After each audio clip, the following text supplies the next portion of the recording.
Calabar Port, a natural harbor for the 16 northern states. We are in close proximity to Calabar International Market and the commercial cities of the southeast. Our channel is 45 nautical miles from the fairway buoy to the old port and 50 nautical miles from the same fairway buoy to the new port.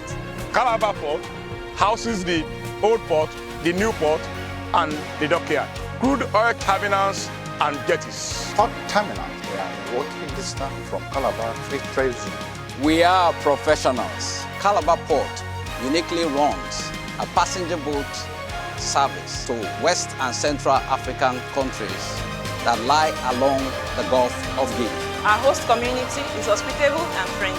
We have good access routes to the port. Our operational environment is safe and secure. We are swift, tactful, flexible, and innovative. Meeting our customer needs is our delight. What do you desire? We'll deliver it.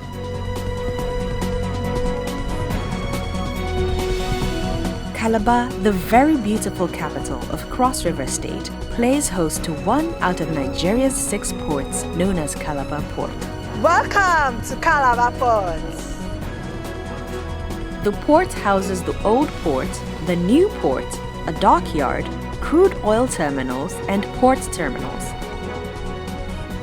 A part of the Nigerian Ports Authority, Calabar Port is superintended over by a port manager who reports to an executive management team at the headquarters in Marina, Lagos. My name is Mary Ehemeri Asen, Mrs., the new port manager, Calabar Port.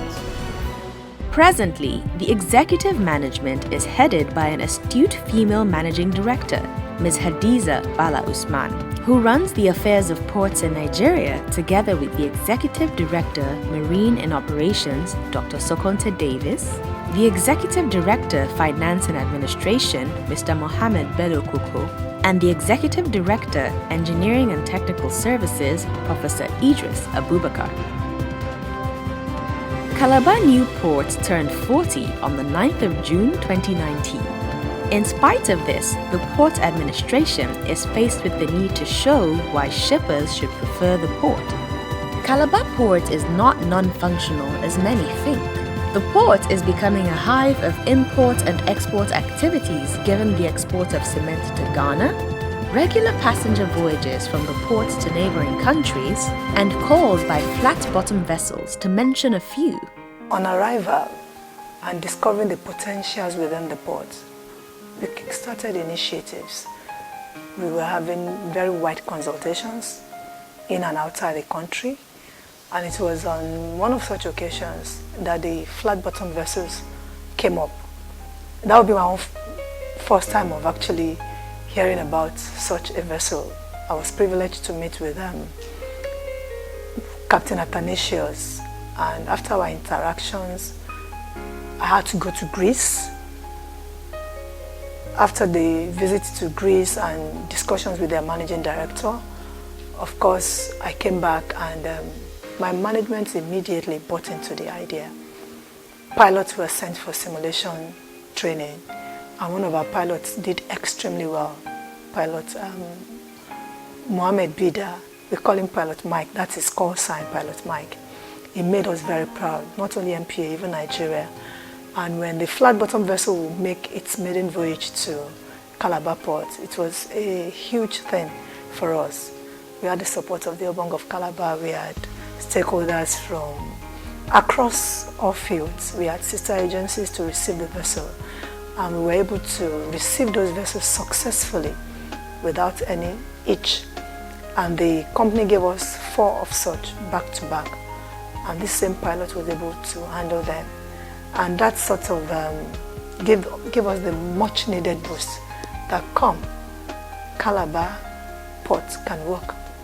And since that time, we've been exploring other initiatives. So that myth, as it were, for me is, I think it's been eroded, because we've been able to show that where there is a will, there will always be a way. The new port lies 45 nautical miles, about 84 kilometers, upstream from Fairway Buoy, MV Desert Ranger, with about 200 meters LOA, was maneuvered into the port's windy channel by the skillful pilot during her maiden call at Calabar Port. When I pilot the first vessel in, the Atlantic bulk carrier now see that the 200-meter vessel can pass through Calabar Channel without any hindrance.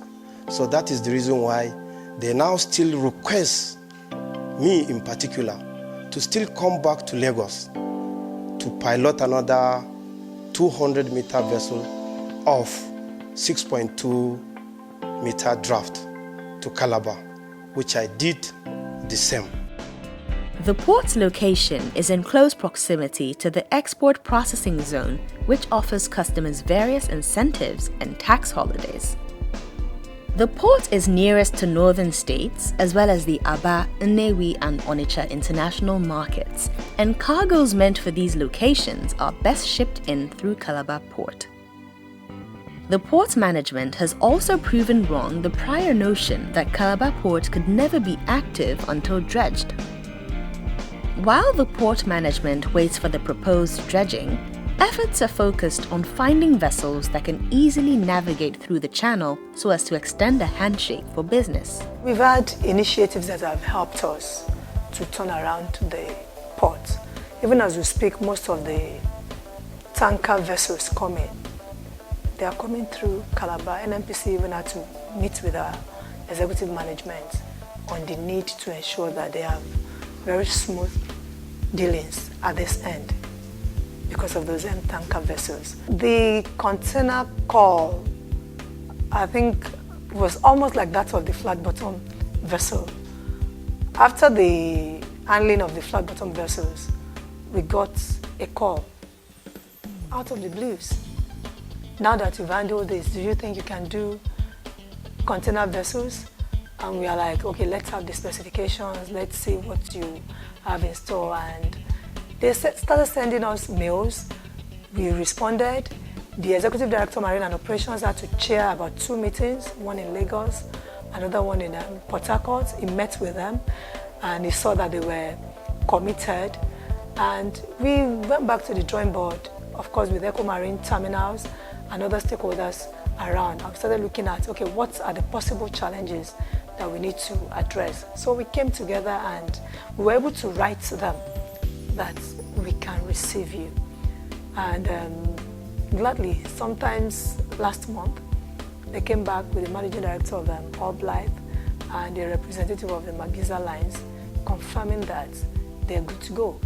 So that they will be using us as a feeder service location. The Dangote Group in 2018 had a first-hand experience of the excellence in service delivery at the port and surpassed its target.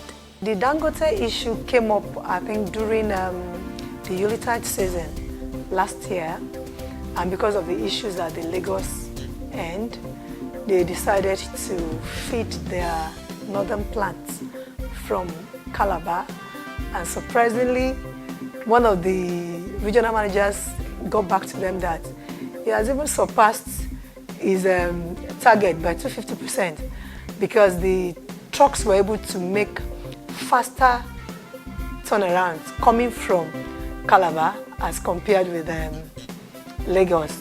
And it was so hilarious that when the exercise ended, some of the truck drivers actually refused to go back to Lagos. That they would rather stay in Calabar and be doing that shuttle. Purposeful partnership with stakeholders and operational flexibility is echoed across board as the strategy that has given this port this new lease of life. I would say that one of the greatest assets we have in Calabar Port is the wealth of management personnel that we do have. And we are particular about our customers and we engage stakeholders consistently. The idea is to know specifically what the customer wants and then tailor-make our service to suit the customer's need. A good case in question is the Lafarge Group that came on board, and they said they wanted to commence export operations from Calabar Port to Tema Port in Ghana. We looked at what they wanted and we designed a particular service that suited them. Even when they had issues from their factory where they were, because they normally take the products from there, bag them there, and then bring them to the port for export. But along the line they were having hitches and it was causing delays. We did give them a section of our transit sheds where they do the bagging at the port and then ship out. A port manager par excellence, because we've had so many other port managers and who only come in here, sit down and then collect their money and then they go. But she has put in so much to make sure that activities in the port is back to life.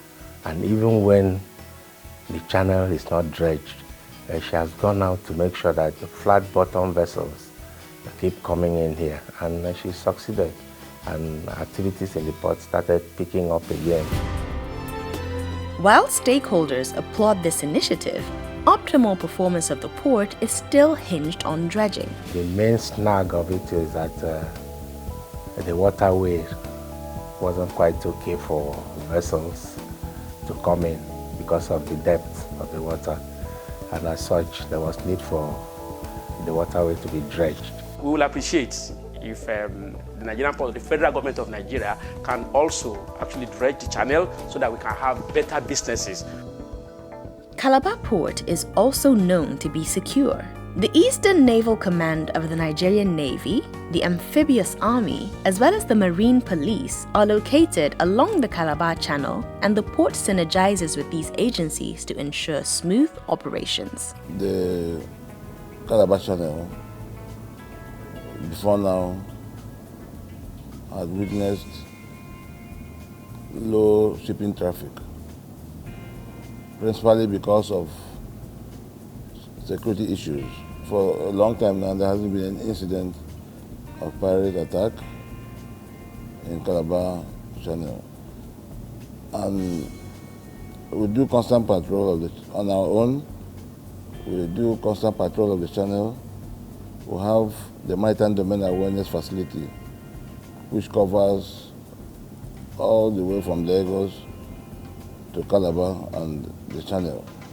So even without her notifications, we'll get to know the vessels coming into Calabar and wait to receive them and escort them into the port. The channel has been quite safe. I can assure all shippers, all masters of vessels, that the Calabar Channel is safe for their businesses. Attacks or sea robbery, let me use that expression, have not been that pronounced. The reason being that the flag officer commanding the Eastern Naval Command has his base here in Calabar. Then the commander of the NNS Victory is also here with us, and we've been in collaboration. Sincerely, it would not be too nice of me if I do not acknowledge the efforts of the Nigerian Navy in securing the channel in Calabar axis. The Marine Police have also been of immense support. The port's profile in handling liquid, bulk or containerized cargo is also soaring, given the quick turnaround time of vessels and faster cargo clearing processes. The three port terminals, ECM Terminal Limited, Intel's Nigeria Limited, and Shoreline Logistics Nigeria Limited, are known to push the envelope in meeting the needs of port users. ECM Terminals, as we are all aware, took over the running of a multipurpose terminal B of Calabar Port on 1st of August 2007. So we are actually in our 13th year as we speak now. And then since we took over, we've done a lot to improve on the customer service of the terminal and the ports. Not only that, being a multipurpose terminal, we deal with different kinds of cargo, containers, general cargo, liquid, and dry bulk. today in the terminal we have a digital delivery system that was actually for the purpose of receiving liquid cargo. And then this is we have testimony for this. Today we're doing over 18 moves per hour in containers. We're doing over 4,500 metric tons per day on liquid bulk, over 3,500 metric tons per day on dry bulk, and on general cargo about 3,000 metric tons.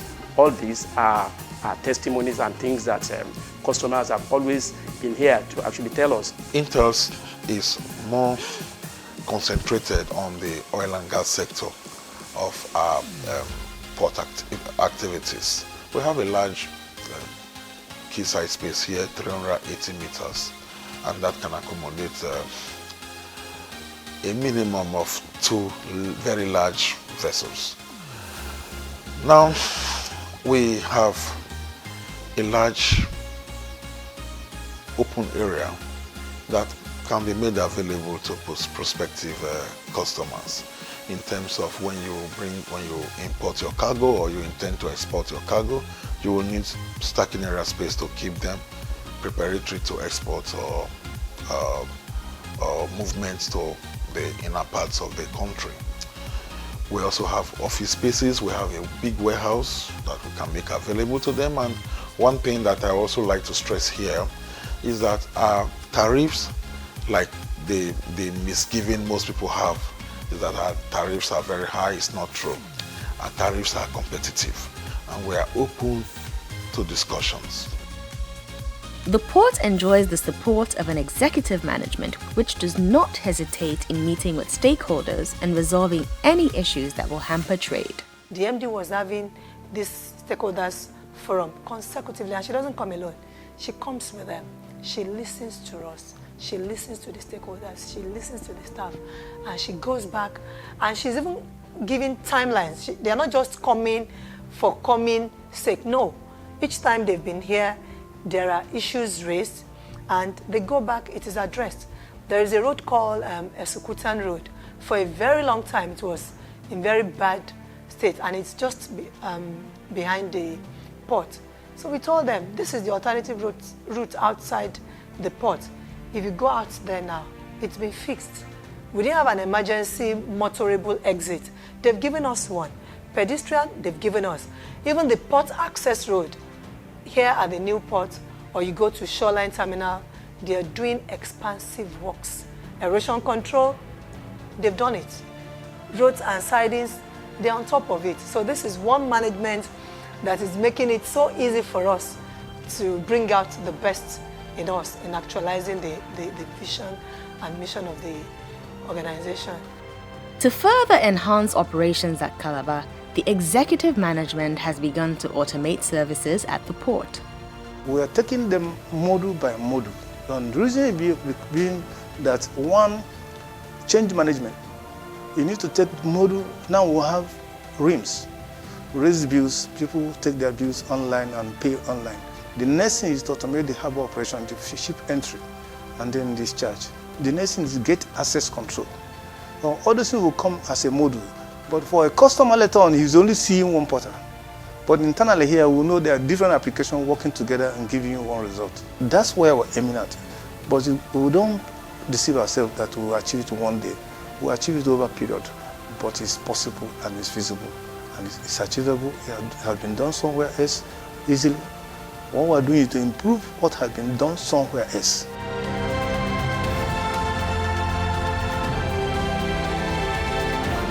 Calabar Port is also blessed with outstanding professionals who, without hesitation, get the job done.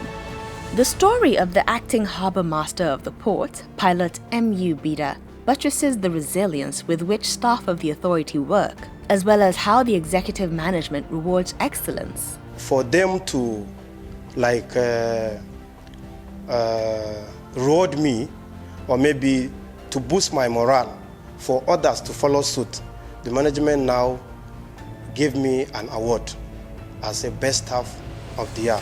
That's 2017 Nigerian Ports Authority best staff of the year.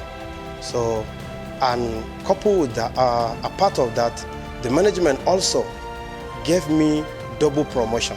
executive management took it further. Some of them were sent outside the country.